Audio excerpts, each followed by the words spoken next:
हरे कृष्ण। नमोऽयं विष्णुपादाय कृष्णप्रेष्ठाय भूतले श्रीमते भक्तिवेदांत स्वामीति नामिने।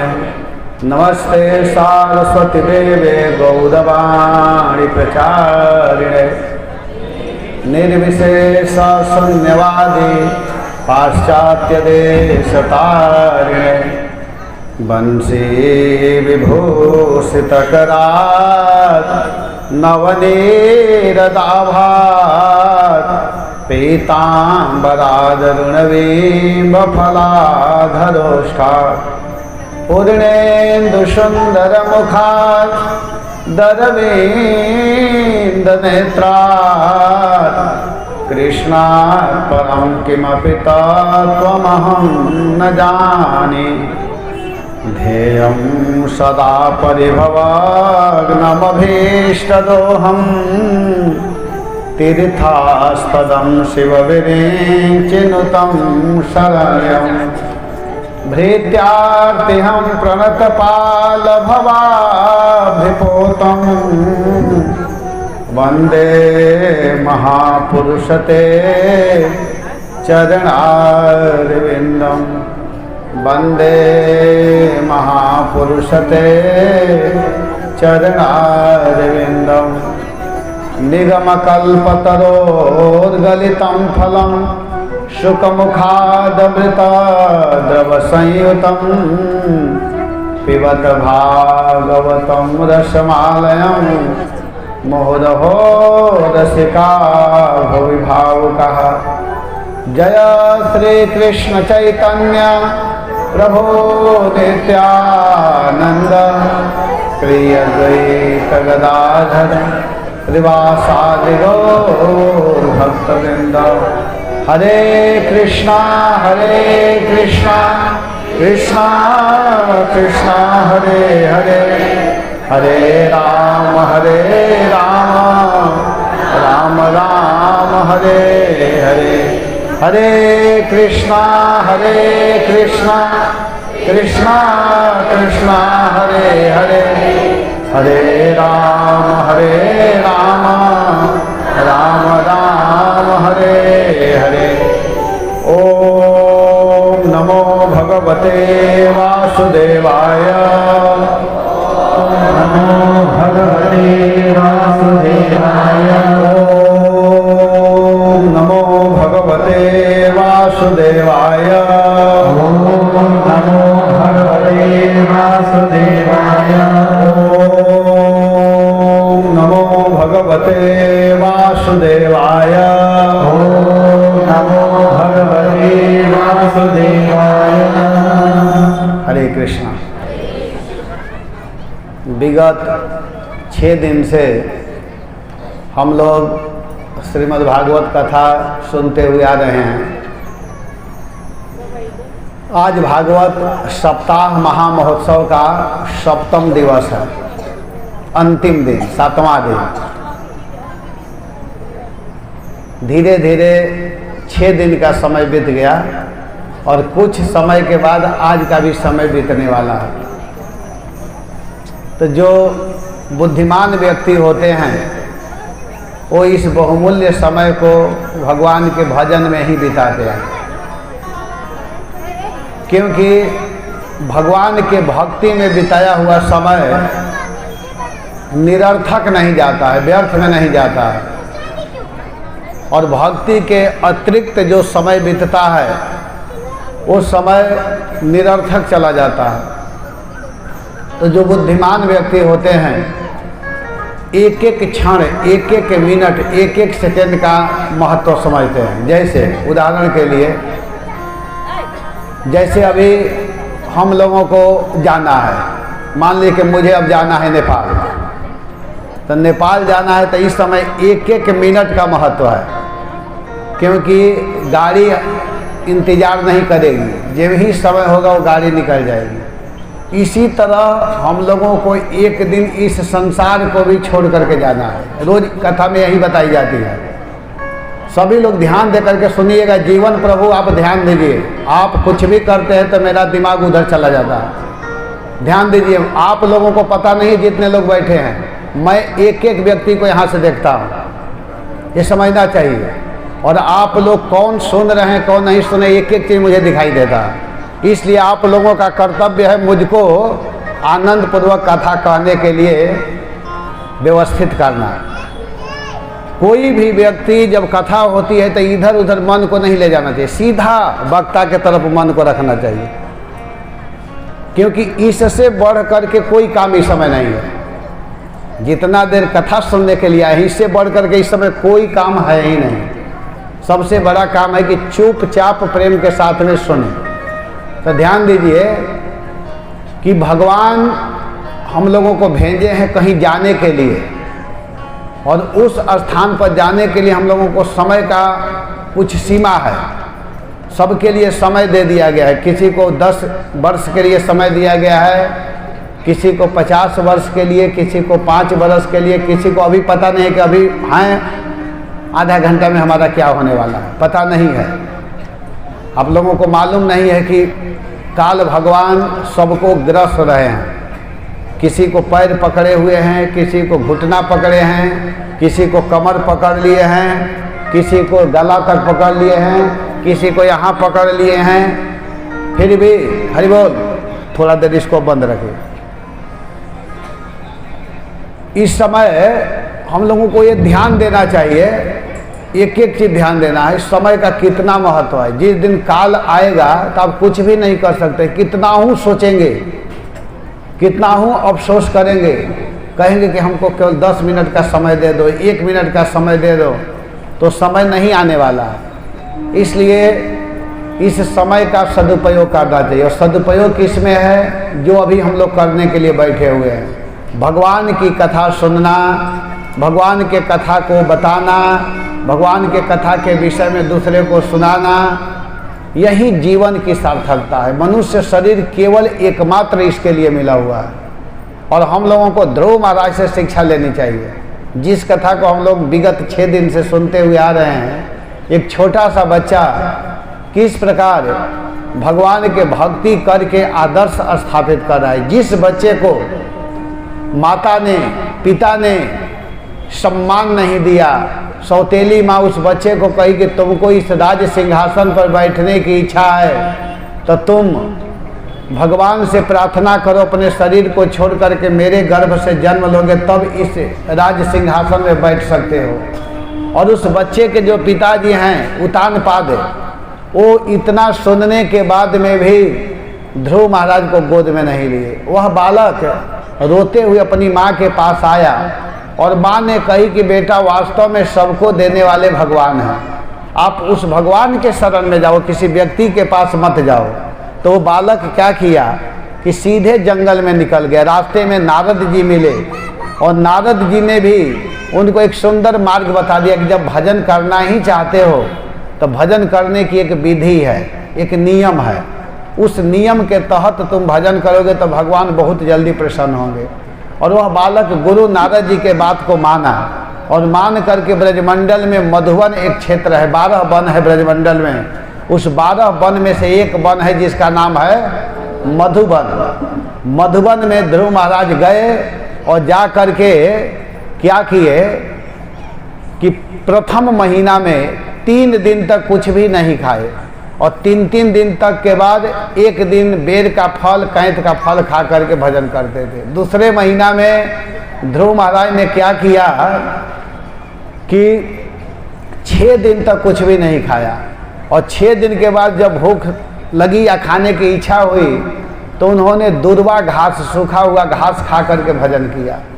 तीसरे महीना में 9 दिन तक कुछ भी नहीं खाए और 9 दिन के बाद में थोड़ा सा जल पिए।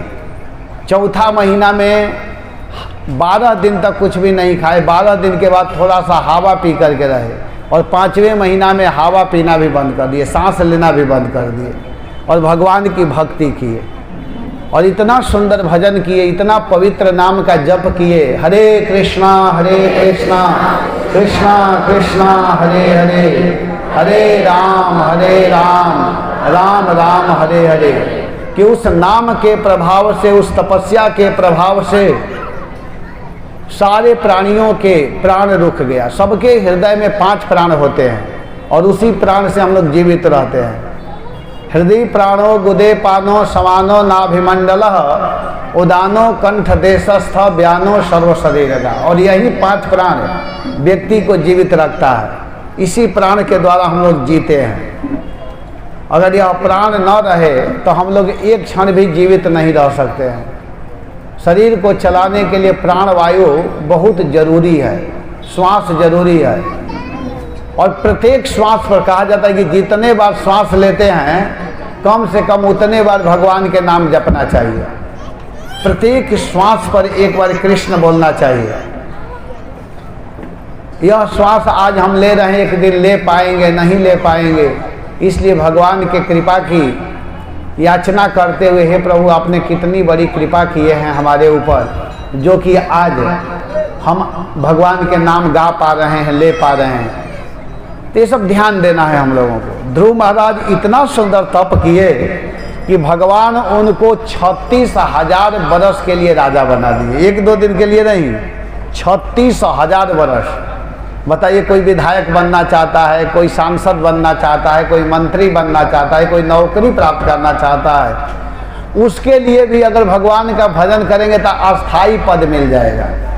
भगवान की भक्ति में वो शक्ति है कि उसके सामने सारी प्रयासें निरर्थक हो जाती है। भगवान के भक्त जो भजन करते हैं, भगवान उनके पीछे पीछे चलने लगते हैं।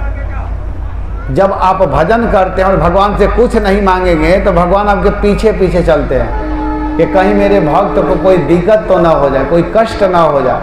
अपने भक्त के दुख को दूर करने के लिए भगवान हमेशा पीछे रहते हैं। अम्बरीश जी जब भजन करते थे, अम्बरीश जी की कथा है भागवतम में कि अम्बरीश जी जब भगवान का भजन कर रहे थे, भगवान के नाम गा रहे थे, कीर्तन करते थे, तो अपने प्रत्येक अंग से भगवान का सेवा करते थे। हाथ से, मुख से, नेत्र से, जिह्वा से। करो हरे मंदिर मार्जनादिषु सवई मनः कृष्ण पदारविंदयो। अपने मन को कृष्ण के चरणारविंद में लगाए थे। वाणी को बचांसी वैकुंठ गुणानुवर्णने। वाणी को भगवान के गुण वर्णन करने में लगाए थे। जैसे हम कथा सुना रहे हैं तो वाणी की काम है भगवान के विषय में बोलना, ये वाणी की काम है। मन का काम है कृष्ण के चरणारविंद में लगना। हाथ का काम है भगवान के मंदिर का मार्जन करना, सफाई करना, पोछा लगाना, या भगवान के लिए सुंदर भोजन बनाना, भगवान के लिए सुंदर वस्त्र बनाना, भगवान के लिए सुंदर माला बनाना, ये हाथ का काम है। और कान का काम क्या है कि स्तुतिम चकारा चुतसत कथोदय। कान की काम है कि भगवान की कथा सुनना। पृथु महाराज भगवान से क्या मांगे? भगवान जब उनको देने के लिए आए तो पृथु महाराज भगवान से कहे कि प्रभु अगर आप हमको देना चाहते हैं, आप हम पर खुश हैं, तो हमको 1000 कान दे दीजिए। 1000 कान, जिस कान से मैं आपकी कथा सुनूं। तो भगवान दिए। इसका मतलब ये नहीं कि पृथु महाराज का 1000 कान हो गया, सारे शरीर में कान कान कान, ऐसा नहीं हुआ। एक ही कान की शक्ति थी कि वो 1000 जितना कान सुन सकता है उतना भगवान की कथा सुनते थे। और जब ही सांसारिक चर्चा होता था तो कान बंद हो जाता था, कुछ भी सुनाई नहीं देता था। ऐसा मांगे थे कि प्रभु जब भी इस कान में सुनाई दे तो केवल आपकी कथा सुनाई दे। आँख का काम है भगवान के सुंदर रूप का दर्शन करना। श्याम सुंदर को देखना ही आँख का काम है। आँखी न के फल ब्रज भूमि के दर्श है। आँख का फल है भगवान का दर्शन करना। ये सब सेवा है। और ऐसे अगर कोई करता है तो भगवान रीझ जाते हैं, प्रसन्न हो जाते हैं, खुश हो जाते हैं। तो ध्रुव महाराज के भक्ति से भगवान इतने प्रसन्न हुए, इतने खुश हुए कि भगवान स्वयं आकर के कहे कि बेटा तुमको मैं अपना स्थान तो दूंगा ही, तुमको वैकुंठ तो मैं दे ही रहा हूँ, लेकिन जब तक इस संसार में रहोगे तुम एक चक्रवर्ती सम्राट, एक राजा बन करके रहोगे। और ध्रुव महाराज बहुत बड़े राजा बने। ध्रुव महाराज जब उधर से लौट रहे हैं तो लौट रहे हैं, तो उनके अगवानी के लिए उनके पिताजी, जितने गांव के लोग हैं, मंत्री जितने लोग हैं, सभी लोग मार्ग को सजा चुके हैं, सुंदर मार्ग बना दिए हैं, बहुत सुंदर रास्ता बनाए हैं, फूल सजाए हैं। इसको क्या बोलते हैं? रंगोली, रंगोली बोलते हैं ना, जो बनाते हैं रास्ते में। इधर ज़्यादा बनता है जहाँ जगन्नाथ जी का रथ यात्रा निकलता है, तो रंगोली बनाए हुए हैं, सुंदर सुंदर माताएं सुंदर अपने अपने दीवार को सजाई हुई, अपने अपने दरवाजा पर सुंदर बनाई हुई हैं, केला का खम्भ लगाई हुई हैं। और ध्रुव महाराज जब आते हैं तो अपने पिताजी को देखे तो साष्टांग दंडवत प्रणाम किए अपने पिता को, और पिताजी अपने बेटा को उठा करके इतने रोए कि उनके अश्रु से उनका अभिषेक हो गया। इसके बाद में वे अपने माताओं के पास गए, दोनों माँ को देखे तो माता सुरुचि के चरणों में प्रणाम किए। इसके बाद अपने माँ के चरणों में प्रणाम कर रहे हैं। ध्रुव महाराज अपने माता सुनीति जी के चरणों में प्रणाम किए, और जब बेटा को माता सुनीति ने आलिंगन की, स्पर्श की, तो जो बालक तपस्या करने के लिए गया था, उस बालक को अपने गोद में जब ही स्पर्श की, उनके स्तन से दूध झरने लगा, चूने लगा। ये मातृ स्नेह कहते हैं। जैसे भगवान कृष्ण 11 वर्ष के बाद जब माता देवकी के पास गए थे और देवकी जी भगवान के चरणों में स्तुति करने लगी, उस समय भगवान कृष्ण ने कहा माता देवकी से कि हे माँ, क्या तुम मुझको अपना पुत्र नहीं मानती हो? माँ, मैं इतना दुर्भागा हूँ कि मेरा जन्म हुआ और तुम्हारे गोद से अलग चला गया। आज 11 वर्ष के बाद मैं आया हूँ और आज मैं तुम्हारे सामने उपस्थित हूँ, तो तुम मुझको भगवान परमात्मा ईश्वर कह के स्तुति कर रही हो। क्या तुम मुझको अपना बेटा नहीं मानती हो? इतना सुनते ही माता देवकी के स्तन से दूध चूने लगा 11 वर्ष के बाद, और तुरंत कृष्ण को उठा करके अपने गोद में ली और कंचुकी से स्तन को निकाली और कृष्ण के मुख में डाल दी, और कृष्ण पीने लगे 11 वर्ष के बाद। इसको कहते हैं मातृ स्नेह। तुरंत फिर बलराम जी को उठाई और बलराम जी को उठा करके अपने स्तन का पान कराई। इसी प्रकार आज माता सुनीति के स्तन से दूध चू रहा है। माताओं का स्नेह इसको कहते हैं। जब भगवान लौट करके आए थे राम जी, तो माता कौशल्या के स्तन से दूध चूने लगा, अपने बेटा को पिलाने लगी। इसको मातृ स्नेह कहते हैं, इसको मातृ कहते हैं। माता का मतलब क्या होता है? माता अपने पुत्र से कितना प्रेम करती है, कितना स्नेह करती है। माता सुनीति के स्तनों से दूध झरने लगा और अपने बेटा को दूध पिलाई बड़े प्रेम के साथ में। और इसके बाद में अपने पुत्र को देख करके विचार कर रही है कि यह मेरा पुत्र कितना बड़ा तपस्या किया है, तप करके आया है, और सौभाग्य से यह मंगल उपस्थित हुआ है। इस प्रकार रानी सुनीति की राज्य में जितने पूर्ववासी लोग हैं, वे लोग सब प्रशंसा कर रहे हैं। भगवान श्री हरि निश्चित ही आपके द्वारा आराधित हुए हैं। समस्त जनता द्वारा समादृत ध्रुव को उनके भाई उत्तम के साथ हाथिनी के ऊपर बैठा करके, ध्रुव महाराज जब आए तो हाथी के ऊपर बैठे थे, और अपने भाई उत्तम को भी उस हाथी पर बैठाए और नगर में प्रवेश किए। अब नगर में जा रहे हैं हाथी पर बैठ करके, वे नगर में जा रहे हैं। नगर में जहाँ जहाँ ध्रुव महाराज चल रहे थे, वहाँ वहाँ विधिवत नगर को सजाया गया था। आम के पल्लव से, सुंदर वस्त्र से, मुक्ता मालाओं से, दीपक, घी का दीप जल रहा था। इतने सुंदर वो लग रहा था कि इसका वर्णन भागवतम में किया गया है कि सब जगह अलंकृत नगर से सुशोभित वह नगर दिखाई दे रहा था। नगर के चौक, गलियां, अटारियां और सबके झाड़ बुहार करके स्वच्छ की गई थी, और ऊपर से चंदन का छिड़काव किया गया था। चंदन छिड़का गया था, चंदन का सुगंध निकलता है। मार्ग को बहुत सुंदर सजाया गया था। और उस समय इतने सुंदर भगवान लग रहे हैं, भगवान के भक्त ध्रुव महाराज लग रहे हैं कि स्वर्ग में देवता के समान वो दिखाई दे रहे हैं। और जिस भवन में प्रवेश किए ध्रुव महाराज, उस भवन की वर्णन किया जा रहा है कि उसमें बहुत सुंदर आसन था। जो सोने वाला आसन था वो दूध के फेन के समान था। दूध जैसे चमकता है, सफ़ेद रंग का दिखाई देता है दूध का फेन, वैसे उनका बिस्तर था। जिस भवन में इंद्र नीलमणि जड़ित स्फटिक की दीवालों में स्त्री आकर के रत्नों पर घृत मणिमय दीपक समूह प्रकाशित रहते हैं, उस भवन की स्फटिक और महामरकत मणि पन्ने के दीवारों में रत्नों की बनी हुई स्त्रियां मूर्तियों पर मणिमय दीपक जगमगा रही थी। बहुत सुंदर स्त्रियां दिखाई दे रही है।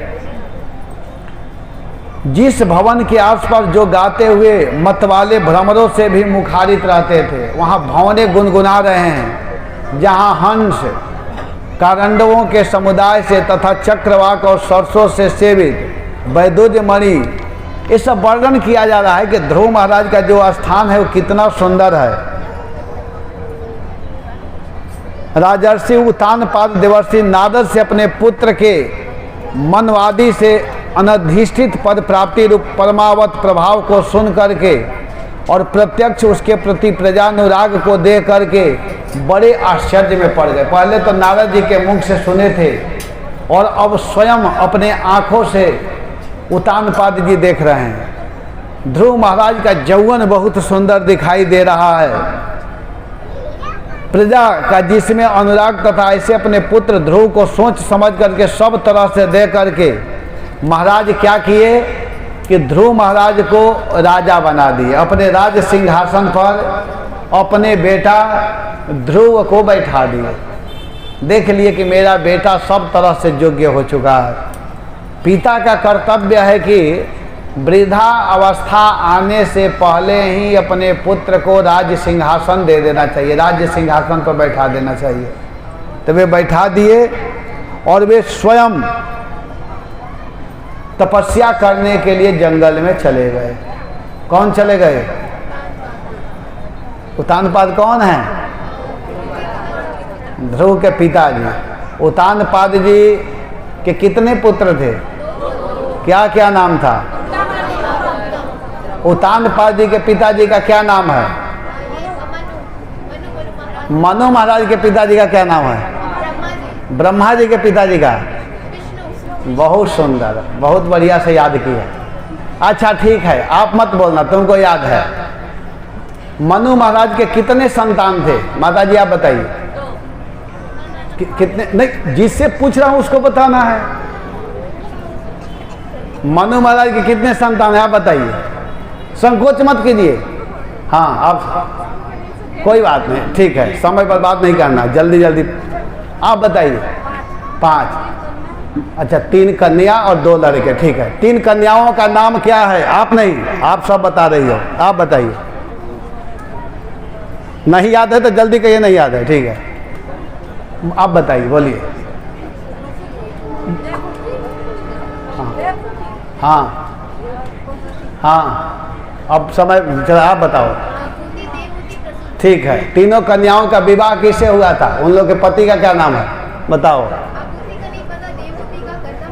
हाँ, अच्छा, बहुत सुंदर। और आकृति के पति का नाम है रुचि प्रजापति, याद करो, बहुत सुंदर, इसी को इनाम मिलेगा लग रहा है। ठीक है, मैं बीच बीच में अभी पूछूंगा, तो ये ध्यान दीजिएगा। तो वो उत्तानपाद जी क्या किए कि अपने बेटा को राजा बना दिए, और राजा बनाने के बाद में वे क्या किए कि स्वयं जंगल में चले गए और जंगल में जा कर के तपस्या करने लगे, तप करने लगे।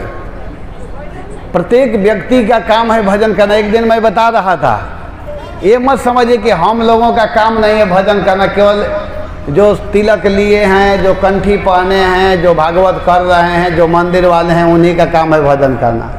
भजन करना सबका काम है, क्योंकि सब लोग भोजन करते हैं कि नहीं? बताइए कौन कौन भोजन इसमें नहीं करते हैं, वो हाथ उठाइए, जो कभी भोजन न करते हो। बताइए, कोई नहीं मिल रहा है। अच्छा ठीक है, और कौन कौन भजन नहीं करते हैं वो हाथ उठाइए, जो भजन न करते हो। अच्छा, इसका मतलब 100 लोग करते हैं। बहुत अच्छा है, करना ही चाहिए।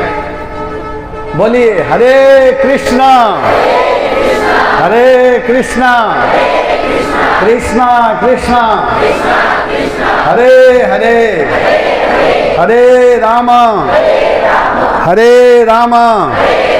राम राम हरे हरे। अब देखिए, जब उनके पिताजी चले गए, किनके पिताजी? ध्रुव महाराज के, जब चले गए तब क्या हुआ कि ध्रुव महाराज शिशुमार की पुत्री, शिशुमार की पुत्री जिसका नाम था भ्रमी, भ्रमी के साथ में उन्होंने विवाह किया। ध्रुव महाराज के पत्नी का नाम है भ्रमी और भ्रमी के पिताजी का नाम है शिशुमार। शिशुपाल नहीं, शिशुमार याद रखिएगा, शिशुमार। शिशुमार की पुत्री थी भ्रमी और भ्रमी के साथ में ध्रुव महाराज का विवाह हुआ। भ्रमी के 2 पुत्र हुए, एक का नाम था कल्प और दूसरे का नाम था वत्सर। ये दोनों ध्रुव महाराज के लड़के हुए। तो इस प्रकार उन्होंने विवाह किया और विवाह करने के बाद में अपने राज्य को बहुत सुंदर ढंग से ध्रुव महाराज चला रहे थे। फिर ध्रुव महाराज ने एक दूसरा विवाह भी किया था, 2 विवाह किए थे ध्रुव महाराज। दूसरा विवाह किए थे तो दूसरे ससुर जी का नाम था वायु, वायु माने पवन देव, ठीक है ना। एक ससुर जी थे शिशुमार और दूसरे थे वायु या पवन कह लीजिए। तो जो पहले ससुर थे उनके लड़की थी भ्रमी और जो वायु हैं उनके पुत्री का नाम है ईला, ईला नाम था। और उसके द्वारा भी पुत्र हुए जिनका नाम हुआ उत्कल। तो ध्रुव महाराज 2 विवाह किए थे और इस प्रकार बहुत सुंदर ढंग से राज्य का शासन कर रहे थे। परंतु उनका जो छोटा भाई था जिसका नाम था उत्तम, तो उत्तम विवाह नहीं किए थे, छोटे थे अभी, उनका विवाह नहीं हुआ था। एक दिन उत्तम क्या किए कि जंगल में गए मृग मारने के लिए। मृग के कारण वह वन में गए और वन में गए तो यक्ष के द्वारा उनको मार दिया गया, यक्षों के द्वारा उनका वध कर दिया गया। और वे जब मृत्यु को प्राप्त हो गए, उनकी माँ को पता चला कि मेरा बेटा मर चुका है, तो वो भी जंगल में गई और माता सुरुचि भी जंगल में ही दवाग्नि लगने के कारण उनकी भी मृत्यु हो गई, दवानल में जल गई। दवानल कहते हैं आग को, जंगल में स्वाभाविक आग लग जाता है, जब हवा चलता है तो पहाड़ होता ही है, वृक्ष होते हैं, तो ऐसे घर्षण होने से आग लगता है और उसी दवानल में सुरुचि माता जल गई। ध्रुव महाराज को जब पता चला कि हमारा भाई मृत्यु को प्राप्त हो गया है, मेरे भाई का वध यक्ष लोग किए हैं, तो ध्रुव महाराज क्या किए कि अपने भाई के बदला लेने के लिए वो यक्षों के पास गए अलकावलीपुरी में, और वहाँ जा कर के ध्रुव महाराज उन लोगों को मारने के लिए चुनौती दिया कि तुम लोग मेरे भाई का वध किए हो, तुम लोगों को मैं छोड़ूंगा नहीं। और वहाँ की जो स्त्रियाँ हैं, यक्ष की स्त्रियाँ, वे लोग डर गई, भयभीत हो गई। और ध्रुव महाराज ऐसे शंख की ध्वनि किए और सबको ललकारने लगे। भयंकर धनुष धारण किए हुए थे महाराज ध्रुव, और एक एक के लिए 3-3 बाणों के द्वारा आक्रमण किए, एक व्यक्ति पर 3 बाण छोड़े मारने के लिए, और यक्षों के एक समय ही मारे, ऐसा विचार करके वे सभी यक्ष वीरगण ललाट में लगे बाणों से अपने को तिरस्कृत मान करके ध्रुव महाराज के उस अद्भुत कर्म की प्रशंसा करने लगे। तथा वे यक्ष वीरगण भी जैसे सर्प पैर से स्पर्श आघात करने वाले पुरुष के कर्म को सहन नहीं कर पाते हैं, उसी प्रकार ध्रुव महाराज के युद्ध कौशल को न सह करके उनकी प्रतिकार करने के लिए ध्रुव महाराज को मारने के लिए दुगने अर्थात 6-6 बाणों का प्रयोग किए। एक साथ ही ध्रुव को मारे। इस प्रकार से तब ध्रुव के कर्म का प्रतिकार करने के लिए इच्छुक अति कुपित होकर के 13 अर्थात 1,30,000 यक्ष परिध तलवार पास त्रिशूल फरसा से शक्ति ऋषि भुषुंडी तथा विचित्र पंखों वाले बाणों को रथ और सारथी के साथ ध्रुव पर बरसाने लगे। चारों तरफ से ध्रुव महाराज को ढक लिए। वह उतान पाद तनय ध्रुव उस समय असंख्य शस्त्र वर्षा से आच्छादित होकर के मूसलाधार वर्षा से जैसे पर्वत दिख नहीं पाता है, बंद हो जाता है, उसी प्रकार बिल्कुल नहीं दिखाई पड़े, अथवा केवल दिखे भर नहीं, उनका कुछ भी नहीं बिगड़ा।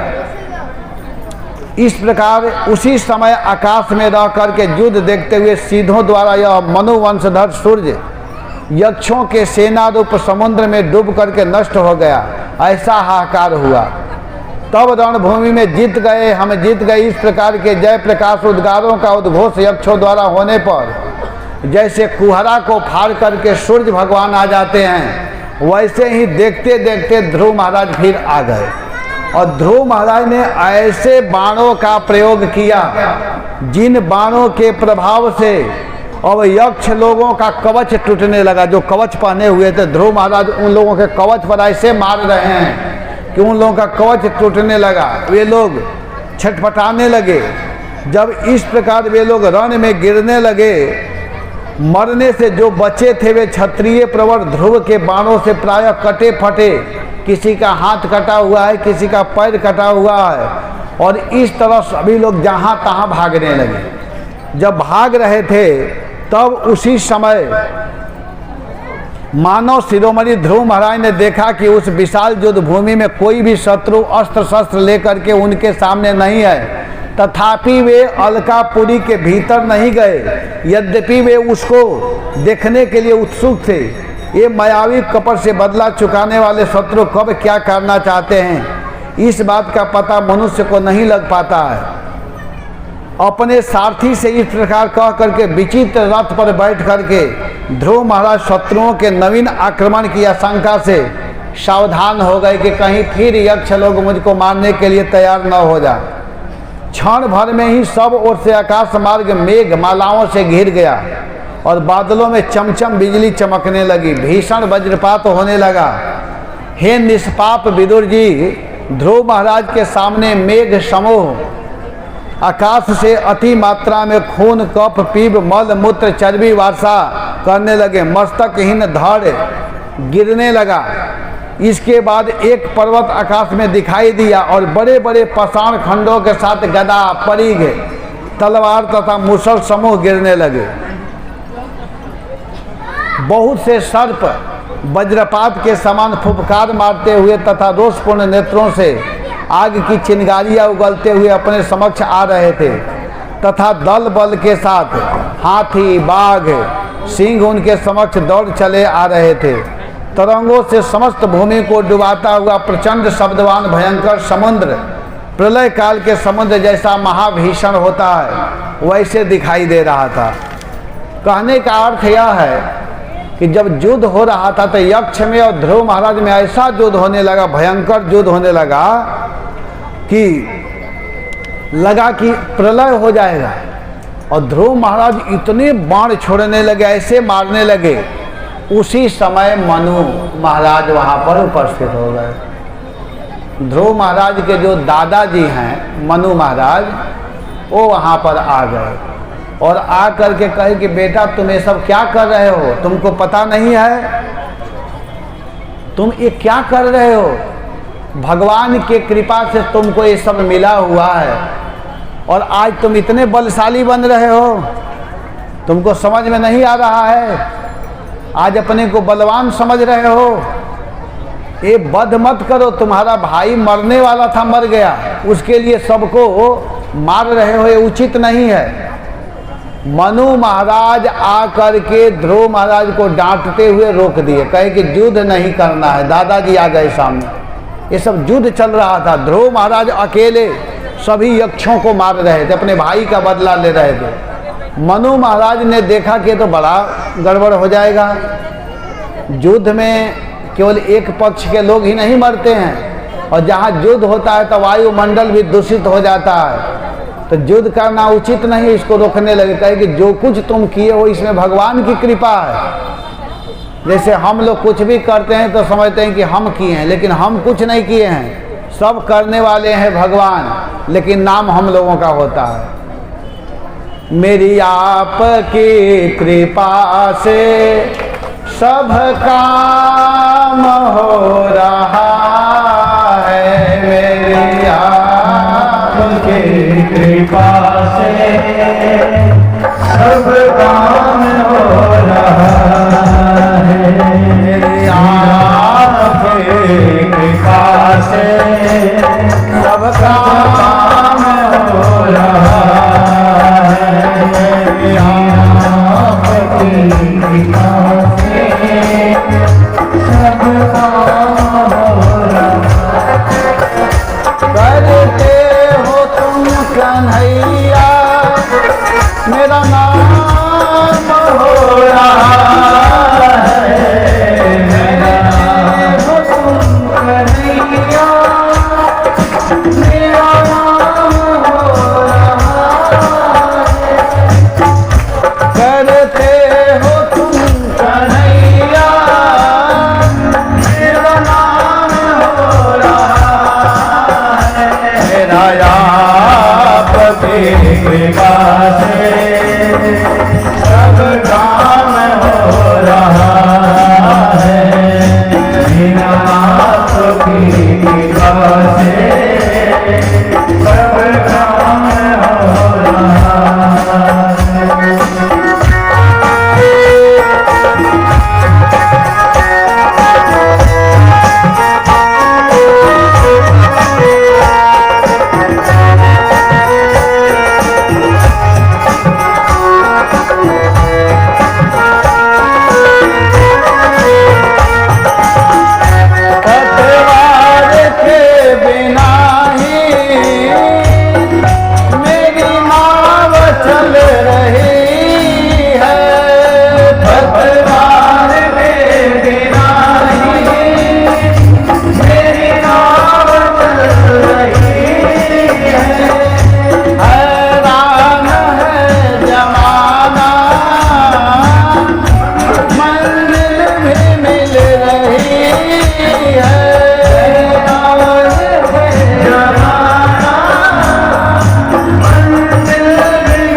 तुम साथ हो जो मेरे। देखिए भगवान जिसके साथ रहते हैं उसको चिंता करने की आवश्यकता नहीं है। तुम साथ हो जो मेरे, किस चीज की कमी है। साथ हो जो मेरे, किस चीज की कमी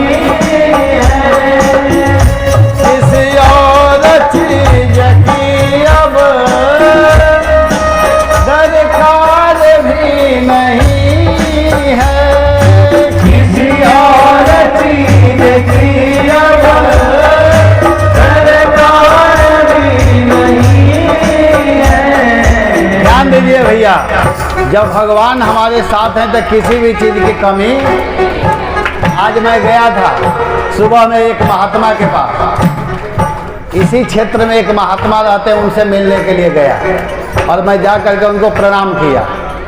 और जब प्रणाम किया तो महात्मा हमको बोले कि महाराज आप कथा करते हैं, बहुत अच्छा है, मैं बहुत खुश हूँ, लेकिन आप भगवान का ध्यान भी कीजिएगा। जब बैठेंगे ध्यान करेंगे तो बड़ा सुख मिलेगा। तो मुझे सुनना था, इसलिए कुछ बोल नहीं रहा था। हम लोग कथा में ही ध्यान कर लेते हैं। जो 3 घंटा बैठना एक अपने आप में ध्यान है। सुबह में उठ करके भगवान के पवित्र नाम का जप करना, ये सबसे बड़ा योग है।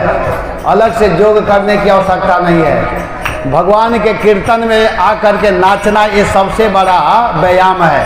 अलग से व्यायाम करने की, सारा सूर्य नमस्कार कीर्तन करने से हो जाएगा। तो मैं सुन रहा था, तो एक बात केवल मैं बताना चाहता हूँ कि महाराज क्या बोले कि भगवान के भजन करने से किसी भी वस्तु की कमी नहीं होती है। आप लोग जा करके मेरे रूम में चेक कीजिएगा, बहुत फल पड़ा हुआ है। पता नहीं कौन कौन माता जी आ करके दे दी है। मैं हंस रहा था कि अकेले में कितना फल खाऊंगा। सब बांट रहा हूँ, जो आ रहे हैं उनको दे रहा हूँ। तो वो हमको नहीं दे रहे हैं, मेरे जैसे सब लोग हैं, मुझे नहीं दे रहे हैं। वो किसको दे रहे हैं? हम भगवान के नाम जप रहे हैं, भगवान का प्रचार कर रहे हैं, इसलिए दे रहे हैं। तो जब भगवान अपने साथ हो जाते हैं तो किसी भी वस्तु की कमी, आप ट्रेन में जाइए, टीटी लोग पैसा नहीं लेते हैं। मैं कितने बार देखा हूँ कि मैं कभी कभी अचानक, ऐसे तो मैं टिकट से ही जाता हूँ, हमेशा प्लेन में हमेशा जाते हैं, लेकिन कभी कभी अचानक मैं ट्रेन में एसी में चला जाता हूँ या स्लीपर में, और पैसा लिया रहता हूँ देने के लिए। एक बार तो एक टीटी आए, तो मैं कहा कि मैं टिकट नहीं है, मुझे जल्दी जाना था, मेरा फ्लाइट छूट रहा था, मैं जल्दी चढ़ गया। कहा कि ठीक है महाराज। तो मैं तुरंत कहा कि कुछ पैसा लगेगा। तो मैं ऐसे ही चल रहा था, चलते समय कोई लिफाफा मुझे दे दिया था, मैं चेक भी नहीं किया था, और ऐसे ही निकाला और निकाल करके उसके हाथ में दे दिया। तो उसको खोला तो उसमें कुछ पैसा था, तो दे करके फिर वो पैसा मुझको दिया, प्रणाम किया, कुछ अलग से भी दक्षिणा दिया और कहा कि इस सीट पर सो जाइए। तो मैं थोड़े कहा कि आप हमको पैसा दो, सीट दो, क्योंकि वो इसलिए किया, देख लिया कि महात्मा लोग हैं। तो देखिए, भगवान हमेशा साथ में रहते हैं। भगवान पर विश्वास करो सभी लोग। तुम साथ हो जो मेरे, किस चीज की कमी है। तुम साथ हो जो मेरे, किस चीज की कमी है। किसी चीज, किसी और चीज की अब दरकार ही नहीं है। किसी और चीज की अब दरकार ही नहीं है। तेरे साथ से गुलाम अब गुलफाम हो रहा है। मेरे साथ है गुलाम गुलफाम हो रहा है। मेरा आपके पिता से सब काम हो रहा है। मेरा आपके पिता से सब काम हो रहा है। मैं नहीं हूँ काबिल, तेरा पार कैसे पाऊं। मैं तो नहीं हूँ काबिल, तेरा प्यार कैसे पाऊं। मैं तो नहीं हूँ काबिल, तेरा पार कैसे पाऊं। मैं तो नहीं हूँ काबिल, तेरा प्यार कैसे पाऊं।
भगवान की कृपा से सब कुछ होता है। हम लोग करने वाले नहीं हैं, हम लोग कुछ भी नहीं कर सकते हैं। ध्यान दीजिएगा, हम लोग नहीं करते हैं, करने वाले भगवान हैं। करने वाले हैं भगवान, कराने वाले हैं भगवान। हम लोग बीच में मान लेते हैं कि मैं करता हूँ, लेकिन मैं नहीं, सबको करने वाले कृष्ण हैं। जो इसको समझ रहा है, समझो कि वो बिल्कुल सही स्थिति में चल रहा है। तो ध्रुव महाराज के सामने मनु महाराज आ गए। ध्रुव महाराज ऐसे युद्ध करने लगे, लगा कि प्रलय हो जाएगा। ऐसे बाण छोड़ रहे हैं, एक एक व्यक्ति को मारने के लिए 6 बाण, 3 बाण ऐसे प्रयोग कर रहे हैं। लग रहा है कि एकदम सब लोग भस्म हो जाएंगे, जल जाएंगे, समाप्त हो जाएंगे।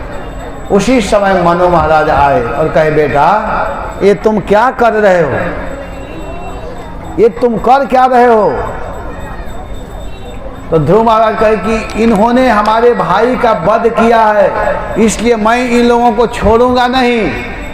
तो इतना सुन करके मनु महाराज कहे कि बेटा देखो, तुम्हारा भाई की मृत्यु होने वाली थी, ये बेचारे निमित्त जरूर बने हैं, लेकिन वो जरूर मरने वाले ही थे।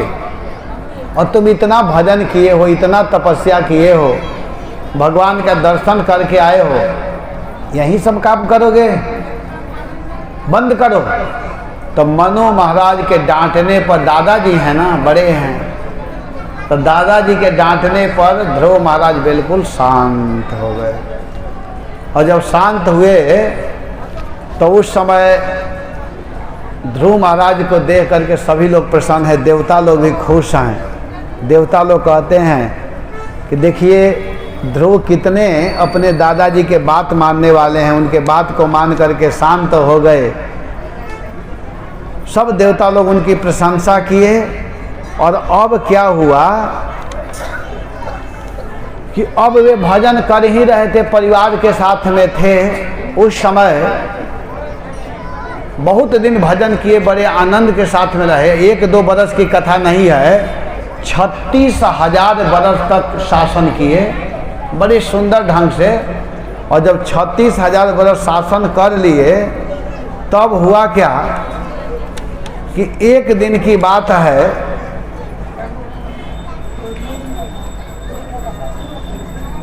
ये राज्य क्यों मिला था ध्रुव महाराज को, इतना सुंदर पद क्यों मिला था? क्योंकि उनकी माता जी भगवान के भक्त थे। ध्रुव महाराज की माता सुनीति जी हैं, और सुनीति जी ने भजन की थी। अगर कोई भी माता अपने पुत्र को चाहती है कि मेरा बेटा आगे बढ़े, महान बने, श्रेष्ठ बने, तो माता का काम है स्वयं भजन करना। ये ध्यान दीजिएगा, बहुत माताएं इसमें बैठी हुई हैं, और हम समझ रहे हैं कि इसमें कोई ऐसी माता नहीं होगी जो कि नहीं चाहती होगी कि मेरा लड़का महान बने। सब चाहती हैं कि मेरा लड़का अच्छा हो, श्रेष्ठ हो। तो माता का काम है कि स्वयं भगवान का भजन करे, शुद्ध भोजन करे, शुद्ध आहार करे। शुद्ध आहार करने से, शुद्ध भोजन करने से बुद्धि शुद्ध होती है, और बुद्धि जब शुद्ध होती है तो सही उपदेश अपने पुत्र को देती है माताएं। और जब लड़का सही सही बात सुनेगा तो निश्चित रूप से महान बनेगा। इसमें माता का ही मुख्य रोल है। प्रथम गुरु कौन होती हैं संतान के लिए? बताइए, माता। और दूसरे गुरु कौन होते हैं? पिता। कहा गया कि माता शत्रु पिता वैरी जेन बालम ना पठेत नहीं शोभते सभा मध्य हंस मध्य बकोयता। माँ का काम है प्रतिदिन अपने पुत्र से भगवान के नाम का बुलवाना। हरे कृष्णा हरे कृष्णा कृष्णा कृष्णा हरे हरे हरे रामा हरे राम राम राम हरे हरे हरे कृष्णा हरे कृष्णा कृष्णा कृष्णा हरे हरे हरे राम हरे राम राम राम हरे हरे। सुबह में उठ करके माता जी का काम क्या है कि अपने पुत्र को भगवान के विषय में सिखाना। एक बार की एक छोटी सी कथा सुना देता हूँ, सही घटना है कि एक बरसाना में महात्मा है, आप लोग नाम सुने होंगे महाराज जी का, जिनका नाम है परम पूज्य रमेश बाबा। बरसाना के एक संत हैं, आप लोग देख सकते हैं, बहुत बड़े संत हैं, अभी भी हैं। तो बाबा श्री प्रयागराज के रहने वाले हैं। प्रयागराज, प्रयागराज मतलब समझ रहे हैं ना, जहाँ संगम, जहाँ कुंभ लगता है, तो वहाँ के रहने वाले हैं। अपने माता पिता के पुत्र में एक ही संतान, उनकी बहन थी लेकिन पुत्र एक ही थे, और वो बहुत सुंदर पढ़ने में थे, विद्यार्थी थे। तो भाग करके चले गए वृंदावन, और जब ब्रज में गए तो वहाँ संस्कृत की पढ़ाई कर रहे थे। तो एक दिन की बात है, उनको शास्त्री का परीक्षा देना था, तो मथुरा में गए, उनका सेंटर मथुरा पड़ा हुआ था। तो एक ब्राह्मण के घर में, चौबे जी के घर में रुके थे, और चौबे जी के 3 लड़की थी, लड़के नहीं थे। चौबे जी के 3 लड़कियां और पति पत्नी 5 लोग। गर्मी का दिन था, बाबा महात्मा थे। तो जब उनके घर में गए तो वे लोग, गर्मी के दिन बहुत बड़ा हॉल था, वहीं पर सब लोग बैठे थे। बाबा कुछ कथा सुनाने लगे, सब लोग सुनते सुनते वहीं पर सब लोग सो गए, हॉल में ही। जब सो गए तो बाबा भी थोड़ा सा आधा 1 घंटा आराम किए होंगे, सुबह परीक्षा देना था। तो वो क्या किए कि जल्दी जग करके फिर पढ़ने लगे, और जब पढ़ने लगे तो सुबह हुआ। तो जब सुबह हुआ तो सबसे पहले चौबे जी जगे। तो जगे तो क्या किए कि अपने आँख को बंद किए, और आँख बंद करके एक घर में गए, उधर से आए तो आँख खोल करके आए। बाबा देख रहे हैं, कुछ नहीं बोले।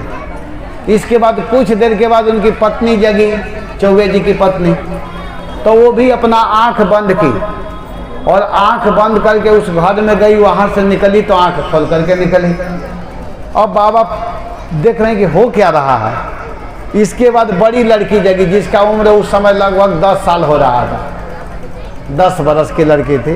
तो वो जगी, तो वो भी आँख बंद करके उधर गई, उधर से आई तो आँख खोल करके। ऐसे ही क्रमशः सभी बच्चे, जब 5 इस प्रकार देख करके आए, तब बाबा सबको बुलाए और कहे कि आप लोग बताओ कि आंख बंद करके उधर कहाँ जा रहे थे। तो सब लोग कहे कि उस घर में भगवान का मूर्ति है, राधा कृष्ण का मूर्ति है, और हम लोग नियम है हमारे घर के कि सबसे पहले भगवान का दर्शन करना है, उठते ही। ये नहीं कि उठते ही किसी दूसरे का दर्शन, सबसे पहले भगवान का, इसके बाद हम लोग किसी का दर्शन करते थे। बाबा का बहुत अच्छा है। इतना ही नहीं हुआ, अब हुआ क्या कि बाबा तो परीक्षा दिए आ गए। अब सीधे समझिए कि लगभग 25 बरस के बाद, 25 बरस हो गया था, 25 बरस के बाद बाबा बरसाना में कथा कर रहे थे। 25 वर्ष हो चुका था। तो सब लोग बाबा को कथा करने के बाद में प्रणाम करते हैं। हम लोग भी जाते थे तो करते थे, बरसाना में जब रहते थे तो पैर छू करके प्रणाम करना, आशीर्वाद मिलता है ये सब प्रणाम करने से। तो प्रणाम किए, बाबा आशीर्वाद देते थे सबको। तो एक स्त्री आई और बाबा को प्रणाम की, तब बाबा आशीर्वाद जैसे दे रहे थे वैसे दिए। तो खड़ी होकर कही, बाबा आप मुझे पहचान रहे हैं? तो बाबा कहे, ना बेटा। कहे, बाबा नहीं पहचान रहे हैं, मैं चौबे जी की बेटी हूँ। 25 बरस के बाद गई थी, उसका उम्र 35 साल हो चुका था, 10 साल के थी और 25 वर्ष बीत चुका था। कहे, कौन चौबे जी? तो मथुरा के चौबे जी जिनके यहाँ आप गए थे। तब कहे, अरे बेटा सुनो सुनो सुनो, तुम्हारा वो नियम चल रहा है कि नहीं? बाबा को तुरंत याद आ गया, आंख बंद करने वाला नियम, वो तुम्हारा नियम चल रहा है कि नहीं? तो 35 साल की हो चुकी तो उसका विवाह भी हो चुका था। तो लड़की कही, बाबा आज भी मेरा नियम चलता है। तो कहे, कैसे? तो तुरंत अपने गले से मंगलसूत्र, माताएं पहनती ही है, तो वो निकाली, और निकाली तो उसमें एक लड्डू गोपाल थे, अपने में इसमें लड्डू गोपाल को लगाई थी और निकाली गई कि बाबा मैं उठते ही पहले इनका दर्शन करती हूँ, पहले उठते ही इनको देखती हूँ, इसके बाद अपने पति या किसी का दर्शन करती हूँ या कुछ भी करती हूँ। तो कहे बहुत अच्छा है। तो देखिए अगर कोई नियम को रखना चाहे तो रख सकता है, और जो बहाना करने वाले वो कहते हैं कि अरे मैं क्या बताऊँ, मेरा विवाह ऐसे घर में हो गया, वो नास्तिक मिल गया, ऐसा हो गया वैसा हो गया। कुछ नहीं हुआ। जो करना चाहेंगे वो कर सकते हैं। जैसे मीरा जी ने क्या नहीं की, मेरे तो गिरधर गोपाल दूसरो ना कोई। मीरा ने क्या नहीं की। प्रहलाद महाराज कितना बड़ा तपस्या किए। ये बहाना जिसको करना है उसके लिए तो हजारों बहाना है। करे हमको समाज में घूमना पड़ता है इसलिए हम प्याज लहसुन खाते हैं, चाय पीते हैं। अब हम लोगों से भी ज़्यादा कोई घूमता है बताइए? सालों भर यात्रा में ही रहते हैं लेकिन चाय तक नहीं पीते हैं। हम लोग चाय भी नहीं पीते हैं तो क्या जीवित नहीं है? एक केवल बहाना है। रिश्तेदारों के यहाँ भी जाते हैं तो कहते हैं कि हम लोग आपका बनाया हुआ नहीं खाएंगे।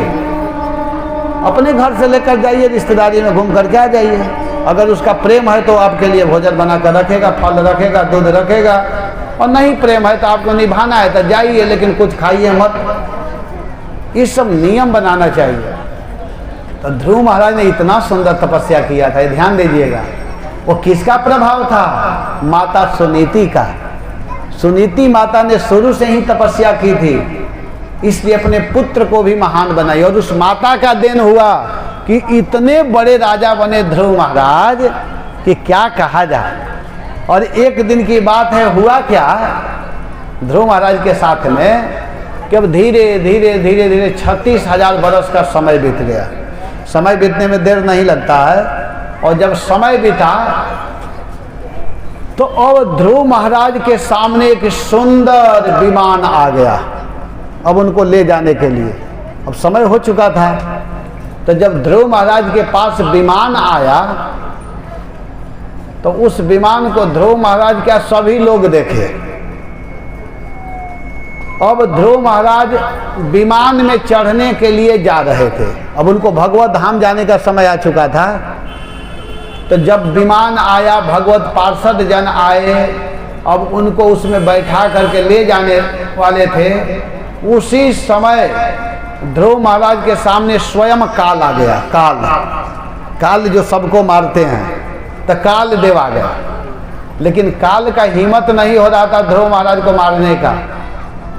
मारने का मतलब शरीर को समाप्त कर देना, शरीर से प्राण को निकाल लेना, ये काल का काम है। तो काल सामने आया लेकिन ध्रुव महाराज के सामने आकर के हाथ जोड़ा।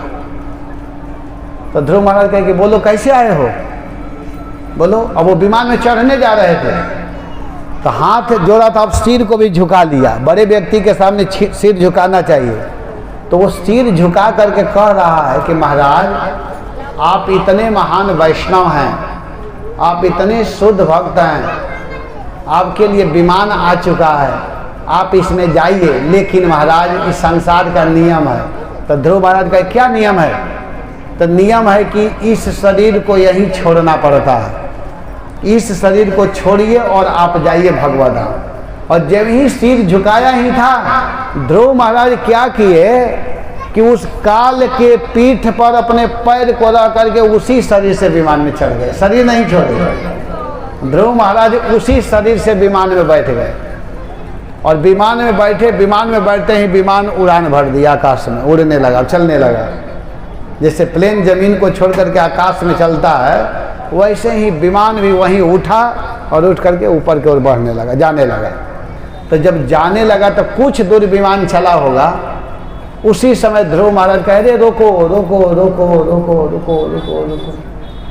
तो कहे क्यों महाराज, अब क्यों रोक रहे हैं, क्या बात है? तो ध्रुव महाराज कहते हैं कि मैं नहीं जाऊंगा अभी। तो कहे क्या दिक्कत है? तो मैं कैसे जाऊंगा, मैं भगवान के धाम जाऊंगा और हमारी माँ इस पृथ्वी पर रहेगी। जिस माता के कृपा से आज मैं इस भगवत धाम जाने का अधिकारी बना हूँ, अपने माँ को कैसे छोड़ूंगा? तो इतना सुनते ही जो भगवत पार्षद गण थे वे लोग हंसने लगे, मुस्कुराने लगे। और मुस्कुराते हुए कहे, महाराज आप चिंता मत कीजिए, विमान को थोड़ा तेज गति से चलाए। और चलाए तो क्या देख रहे हैं कि ध्रुव महाराज के विमान से आगे आगे एक विमान जा रहा है, सुंदर विमान, सजा हुआ विमान था। और जब आगे आगे जा रहा था तो विमान को तेज चलाते हुए दिखाई के देखिए, उसमें माता सुनीति बैठी हुई है। ध्रुव महाराज से आगे आगे वो भगवत धाम जा रही है। तो यहाँ पर बहुत सुंदर शिक्षा है। शिक्षा क्या है? शिक्षा यह है कि अगर कोई व्यक्ति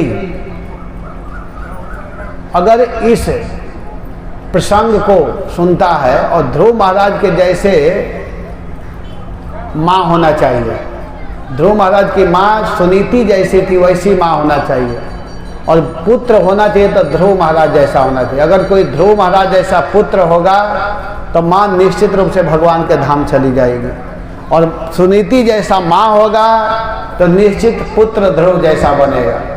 तो ये बड़ा महत्वपूर्ण प्रसंग है, इसको हम लोगों को जानना चाहिए।